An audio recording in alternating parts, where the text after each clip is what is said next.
In this video, we're going to talk about positive workplaces. Where are the best places for people to work? Sometimes it feels like we're living in an era of unprecedented authenticity.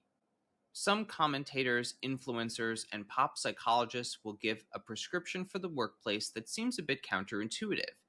They suggest that people should behave in their workplace exactly how they would behave in other contexts, for complete authenticity, and that a company or organization should function like a family.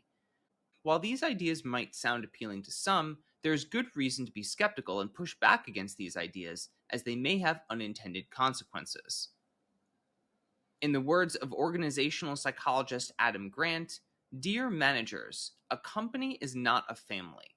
Parents owe kids unconditional love. Most companies only offer at-will employment. A leader's job is not to show daily affection.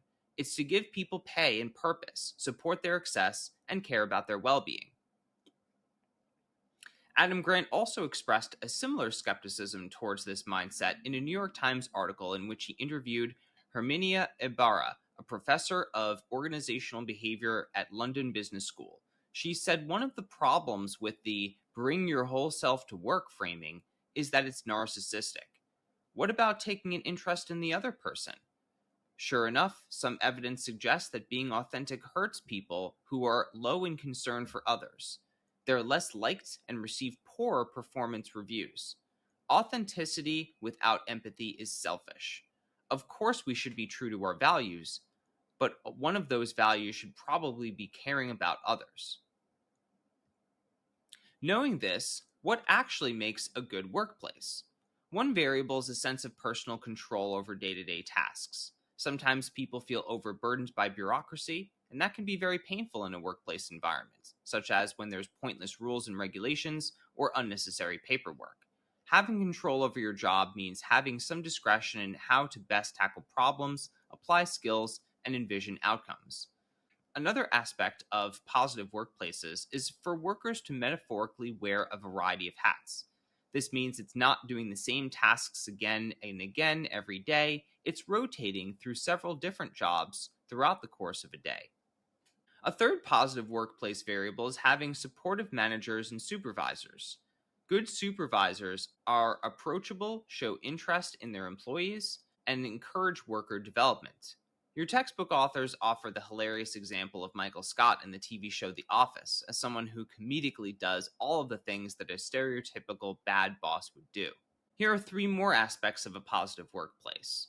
In keeping with the theme of social support, it's also good for people to feel a sense of respect in their workplace, not just from your boss, but also peers and subordinates, as well as customers. Positive feedback, praise, and respect can go a long way. Then we have compensation. This one is perhaps obvious: good pay and benefits. It's really tough to be happy when you feel like you're not being compensated fairly for your work, or if you're not making a decent living. And finally, clear requirements for success in the job are very important as an aspect of a positive workplace. Sometimes workers struggle because they don't understand what is expected of them, or how to reach those expectations. As your textbook authors say, companies with clear job descriptions, sensible training, and easy to understand measures for success are more likely to produce and retain satisfied employees. Businesses with overly loose structure and too much flexibility in deadlines are more likely to produce anxiety for workers and be less successful in general. And this leads to a general point about the importance of balance in the workplace. Too much structure can be overbearing, but too little structure can also be overwhelming in its own way if people feel like there's no clear guidelines for success on the job. A positive workplace finds the balance between those two extremes. One more element of balance involves the sweet spot in terms of how people feel challenged at work. Too little challenge makes people bored, but too much challenge makes people feel anxious. The middle ground produces what we call a flow state, in which people feel a sense of immersion in their work.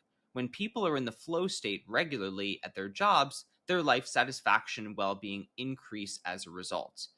As your textbook describes, flow is a state of total immersion such that people's consciousness changes in a sense, and they're able to focus entirely on what they're doing at their task. Sometimes hours can go by without people really even noticing. It's also important to note that flow exercises your brain because it involves a sense of challenge and work with a clear focus and goal. And this is consistent with what we've talked about earlier in the semester, as happiness and well being are stemming from activity and movement, growth, and change.